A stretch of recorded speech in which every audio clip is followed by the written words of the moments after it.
ഇനി ഒളിച്ചു വെച്ചിട്ട് കാര്യമില്ലെന്ന് മനസ്സിലായതും അച്ഛൻ താൻ ഗർഭിണിയാണെന്ന വിവരം സൂര്യമംഗലത്തെ അറിയിച്ചു. കേട്ട വാർത്തയിൽ സൂര്യേട്ടൻ ഒത്തിരി സന്തോഷവാനായിരുന്നു എന്ന് അച്ഛൻ പറഞ്ഞ് താൻ അറിഞ്ഞിരുന്നു. അധികം വൈകാതെ തന്നെ വിവാഹത്തിന് വേണ്ട ഒരുക്കങ്ങളും തുടങ്ങി. അതിനിടയിൽ ഒരിക്കൽ പോലും സൂര്യേട്ടനൊന്ന് കാണാൻ പോലും കഴിഞ്ഞിരുന്നില്ല.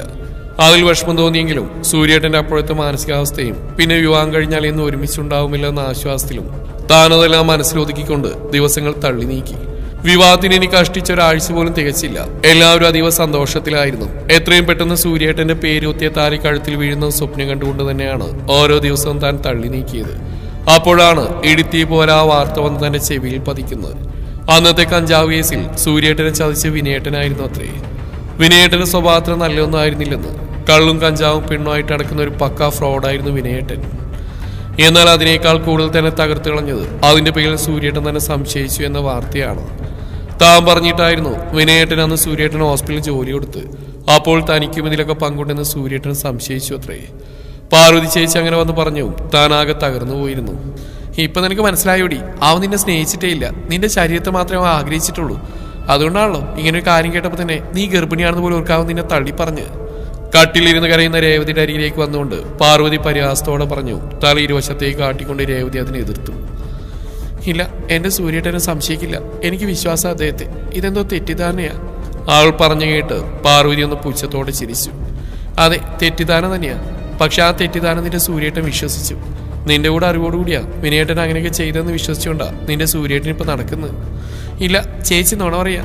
എന്നെ എന്റെ സൂര്യേട്ടനും തമ്മിൽ തെറ്റിക്കാൻ വേണ്ടി നിങ്ങൾ നുണ പറയുന്ന.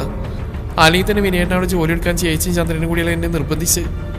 അപ്പോഴവൾ പറഞ്ഞൊന്നും വിശ്വസിക്കാതെ രേവതി അവളുടെ നേരെ ചീറി. അത് കേട്ടതും പാർവതി ഒന്ന് പതറിയെങ്കിലും ആളൊന്ന് പുറമേ കാണിക്കാതെ അവൾ രേവതിയെ തുറിച്ചു നോക്കി. ആ, ഞങ്ങൾ പറഞ്ഞെന്നുള്ള നേര് തന്നെയാ. അമ്മായി അങ്ങനെ ഒരു കാര്യം പറയുമ്പോൾ ഞങ്ങളത് അനുസരിച്ചു. എന്ന് വെച്ച് വിനയേട്ടന്റെ സ്വഭാവം ഇങ്ങനെയാണെന്ന് ഞങ്ങൾക്ക് എങ്ങനെ അറിയാനാ?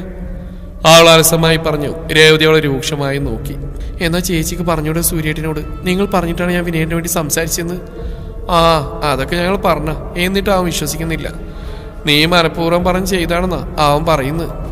ഇല്ല, ഞാനിത് വിശ്വസിക്കില്ല. എന്റെ സൂര്യേട്ടൻ അങ്ങനെയൊന്നും പറയില്ല. അപ്പോഴവൾ പാർവതിയെ നോക്കി നിഷേധഭാവത്തിൽ തലയാട്ടിക്കൊണ്ടിരുന്നു. വേണ്ട, നീ വിശ്വസിക്കേണ്ട. നീ ഇപ്പോഴും അവൻ തന്നെ ആലോചിച്ചുകൊണ്ടിരുന്നു. അവൻ നേരിട്ട് വന്ന് നിന്റെ മുഖത്തോയി പറയുമ്പോ ഒരുമോൾ വിശ്വസിച്ചാൽ മതി. അതും പറഞ്ഞുകൊണ്ട് ആള് നോക്കി പുച്ഛത്തോടെ ചിരിച്ചുകൊണ്ട് പാർവതി പുറത്തേക്ക് ഇറങ്ങിപ്പോയി. ഇല്ല, തന്റെ സൂര്യേട്ടൻ ഒരിക്കലും തന്നെ സംശയിക്കില്ല. അത് തനിക്ക് ഉറപ്പുള്ള കാര്യമാണ്. പാർവതി മുറിയിൽ നിന്ന് ഇറങ്ങിപ്പോയിട്ടും താൻ മനസ്സിലാതെ തന്നെ പറഞ്ഞുകൊണ്ടിരുന്നു. അപ്പോഴും തനിക്ക് തന്റെ സൂര്യേട്ടനെയായിരുന്നു വിശ്വാസം. അതുകൊണ്ട് തന്നെ പിന്നീടുള്ള ദിവസങ്ങളിൽ അവരെന്തൊക്കെ പറഞ്ഞിട്ടും താൻ അതൊന്നും വിശ്വസിച്ചില്ല. അവർ തന്നെ പറ്റിക്കാൻ പറയുന്നതാണെന്ന് തന്നെ ഉറച്ചു വിശ്വസിച്ചു. എന്നാൽ ആ ആശ്വാസത്തിന് വെറും 2 ദിവസത്തെ ആയുസ് മാത്രമേ ഉണ്ടായിരുന്നുള്ളൂ. 2 ദിവസങ്ങൾക്ക് ശേഷം തന്നെ കാണാൻ വന്ന തന്റെ സൂര്യേട്ടന്റെ നാവിൽ നിന്ന് തന്നെ താൻ അത് കേട്ടതും ആ നിമിഷം താൻ പൂർണ്ണമായും തകർന്നു പോയിരുന്നു. ആളുടെ ഓർമ്മകൾ വീണ്ടും ആ ദിവസങ്ങളിലേക്ക് കടന്നുപോയി.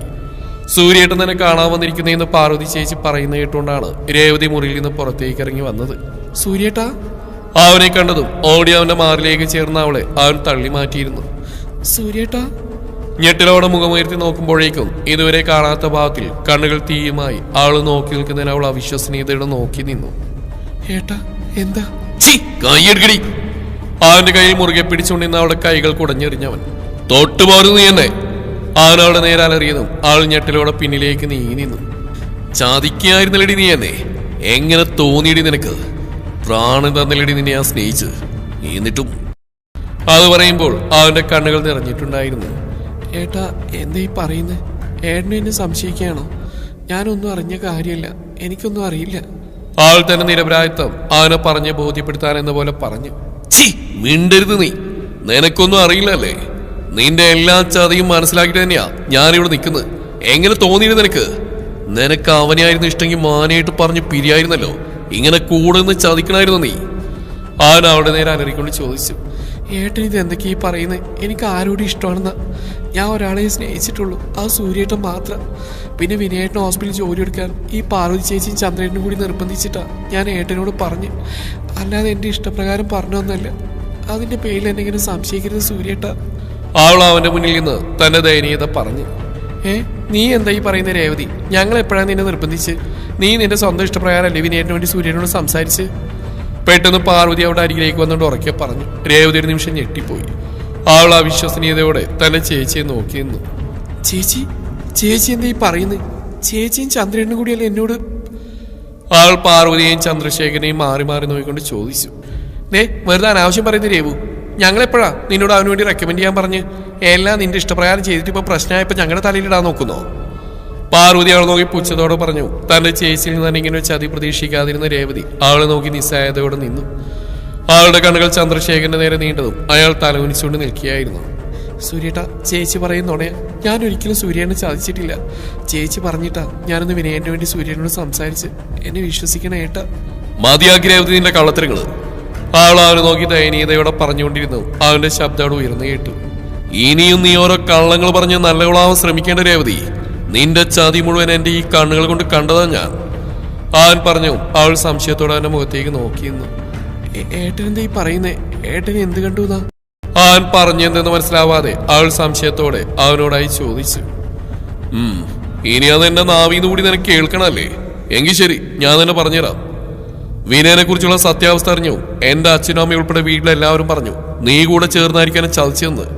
എന്നിട്ടും നിന്നെ സംശയിക്കാൻ ഒരിക്കൽ പോലും എന്റെ മനസ്സ് അനുവദിച്ചിരുന്നില്ല. അങ്ങനെയാ അവനെ ഞാൻ പോയി കണ്ടത്, നിന്റെ മറ്റവനെ.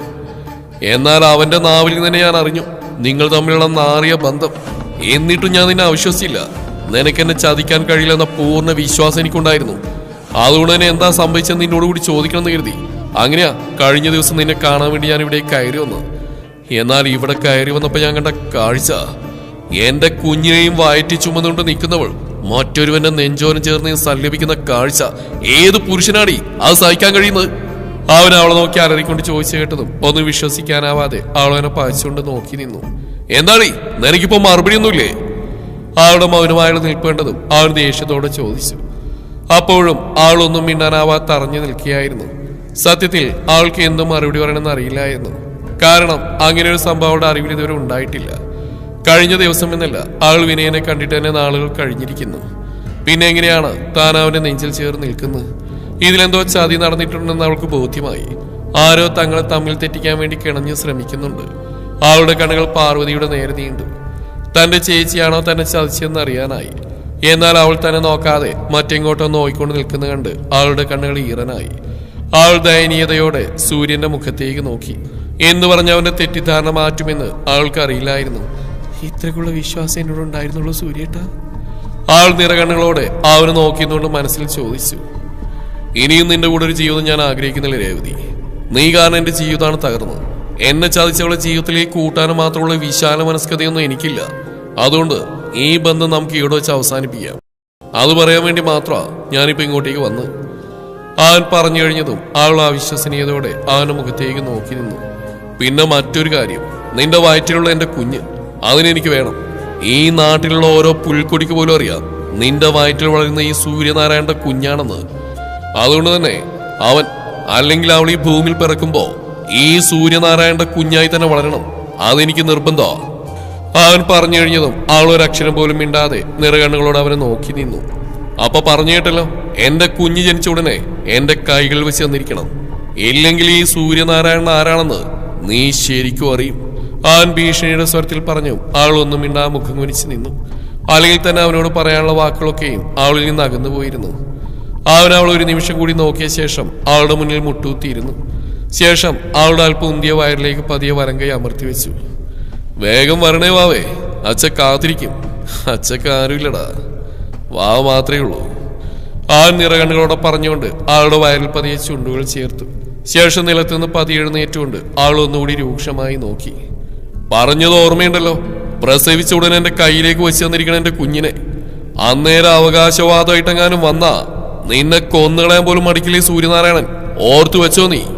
ആൾ നോക്കി ചൂണ്ടുവിരൽ മുകളിലേക്കും താഴേക്കും ആട്ടിക്കൊണ്ട് താക്കീതിന്റെ സ്വരത്തിൽ പറഞ്ഞ ശേഷം അവൻ കാറ്റുപോലെ പുറത്തേക്ക് പാഞ്ഞു പോയതും ആളൊരു പൊട്ടിക്കരച്ചിലോടെ നിലത്തേക്ക് മുട്ടൂത്തി ഇരുന്നു പോയി. സൂര്യേട്ടാ! സൂര്യന്റെ കാർ പടിപ്പുര കടന്ന് ചീറിപ്പാഞ്ഞു പോയതും രേവതിയുടെ അലർച്ചയോടെ ആ കാറിന് പിന്നാലെ ഓടാൻ തുടങ്ങി. അയ്യോ മോളെ! അപ്പോഴേക്കും ദിവാകരനും ചന്ദ്രശേഖരനും ശാരദയും കൂടി അവളെ പിടിച്ചു വെച്ചു. വീട്, എന്നെ വീട്, എന്റെ സൂര്യേട്ടൻ എന്നെ കൂട്ടാതെ പോയി, എനിക്ക് കൂടെ പോണം, എന്നെ വീട്. അവൾ അലറിക്കരഞ്ഞുകൊണ്ട് അവരിൽ നിന്ന് കുതിരി മാറാൻ ശ്രമിച്ചു. മോളെ, അവൻ പോയി, നീ അകത്തേക്ക് വാ. ദിവാകരൻ അവളെ എങ്ങനെയൊക്കെയോ പിടിച്ചു വലിച്ച് അകത്തേക്ക് കൊണ്ടുവന്നു.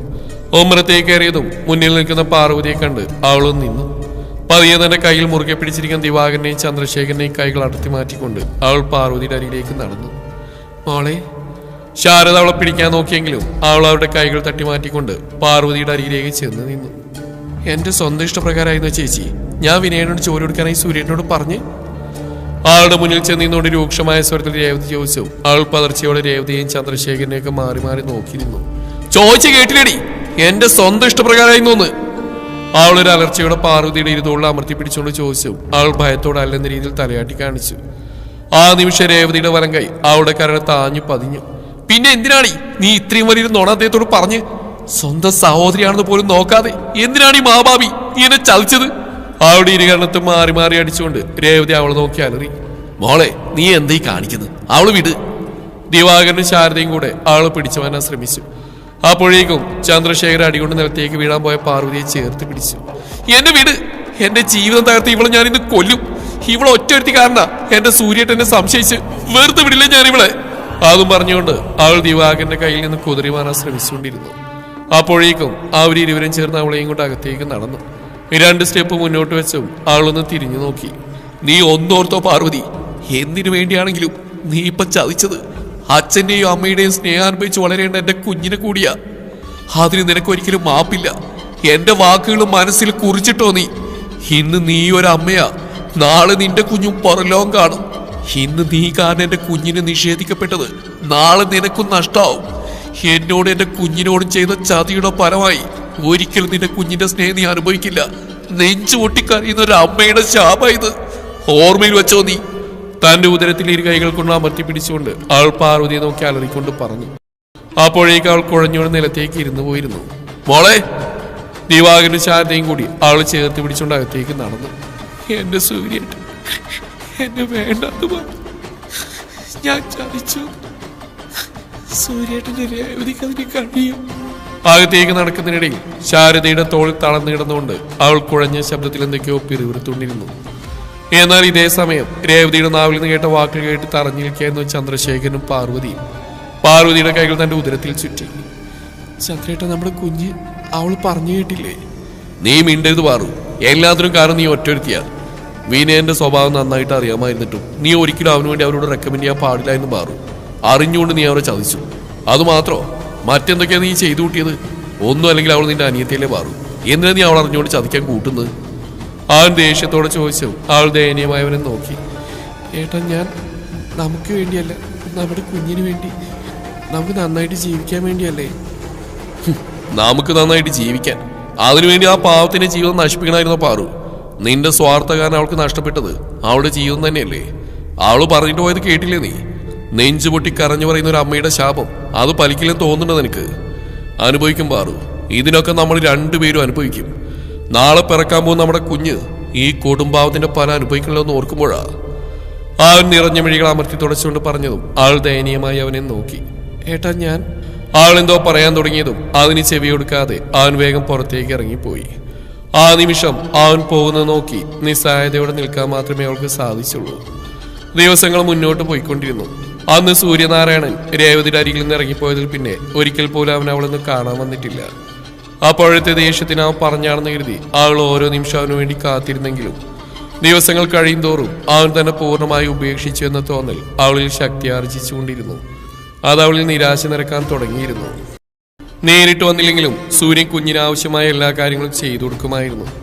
എല്ലാ മാസങ്ങളിലും ചെക്കപ്പിനായി അവളെ ഹോസ്പിറ്റലിൽ കൊണ്ടുപോകാൻ വേണ്ടി സൂര്യമംഗലത്ത് നിന്ന് കാർ അയച്ചു കൊടുക്കും. ആദ്യമൊക്കെ അവൾ അവനെയും പ്രതീക്ഷിച്ചിരിക്കുമെങ്കിലും പിന്നെ പതിയെ അവളൊന്നും ആഗ്രഹിക്കാതെയായി. ഏത് സമയവും നിർവികാരതയോടെ ഒരു മുറിയിൽ തന്നെ ഒതുങ്ങിക്കൂടി. പതിയെ അവൾ ആരോടും മിണ്ടാതെയായി. സൂര്യനാരായണന്റെയും രേവതിയുടെയും വിവാഹം മുടങ്ങിയെന്ന വാർത്ത നാട്ടിൽ പാട്ടായതോടൊപ്പം തന്നെ സൂര്യനാരായണൻ രാജേശ്വരിയെ വിവാഹം ചെയ്യാൻ പോകുന്നെന്ന വാർത്ത കൂടി നാട്ടിൽ പരന്നു. എന്നാൽ അതറിഞ്ഞതും രേവതി പൊട്ടിത്തെറിച്ചു ബഹളം വെച്ചു. ആ സമയം വല്ലാത്തൊരു വാശി അവളിൽ നിറഞ്ഞു.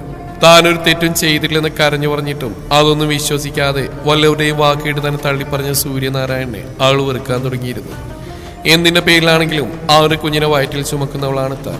അങ്ങനെയുള്ള തന്നെ അവൻ ഒരിക്കലും ഉപേക്ഷിക്കാൻ പാടില്ലായിരുന്നു.